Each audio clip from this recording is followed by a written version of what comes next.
High friends, can you recognise this place? চেনা চেনা লাগছে না? পেছনে পাহাড়, ইউরোপিয়ান স্টাইলে বাড়ি। Yes, it's Sikkim. ওই রেড পান্ডাটাও তোমার পরিচিত। তারপর তারপর তার পেছনে রয়েছে ভেহিকেল ফ্রি ওয়াকিং স্ট্রিট। কি মনে পড়ছে? আর ওই trendy wooden street food stall, very very clean and hygienic. শুধু তাই নয়, এখানকার ওই বসার বেঞ্চগুলো দেখো, সঙ্গে সাজানো বাগান। আবার শান্তির প্রতীক এক ঝাঁক পায়রা, তা সত্ত্বেও ঝকঝকে পরিষ্কার রাস্তা। অনেকটা এমজি মার্গের মতো লাগছে না?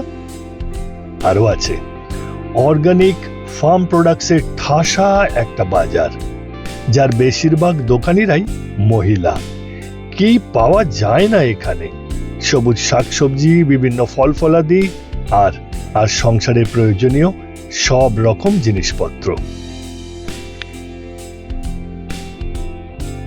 এই শহরের পাশ দিয়েই বয়ে চলেছে সিকিমের দ্বিতীয় বৃহত্তম নদী রঙ্গিত। রয়েছে একটি সাসপেনশন ব্রিজও, আর এই ব্রিজের অপর পাশে লেখা রয়েছে নয়া বাজার।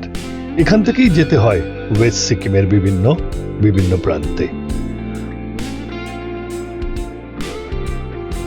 পাহাড়ের অন্য দিক থেকে নেমে এসেছে আরো একটি নদী, এসে মিলিত হয়েছে সেই রঙ্গিত নদীতে। এখানে নিচে নেমে যাওয়া যায় এবং নিচে থেকে দেখা যায় সবটা, এমনকি পুরো সাসপেনশন ব্রিজটিও। এখানেই রয়েছে সিকিমের সবথেকে বড় শেয়ার গাড়ি ও ট্যাক্সি স্ট্যান্ড। তবে এই শহরের সবথেকে সুন্দর স্থান হলো ওই সেলফি পয়েন্ট সহ ওয়াকিং স্ট্রিট। সিকিমের এই সুন্দর ছোট্ট শহরটির নাম জোরথাং। পরের বার ওয়েস্ট সিকিমের পেলিং, রাবাংলা, কালুক বা ওখরে যাবার সময় অবশ্যই দেখে নিও গ্যাংটকের গান্ধী মার্গের মতোই অথচ ছোট্ট সুন্দর শহর জোরথাং।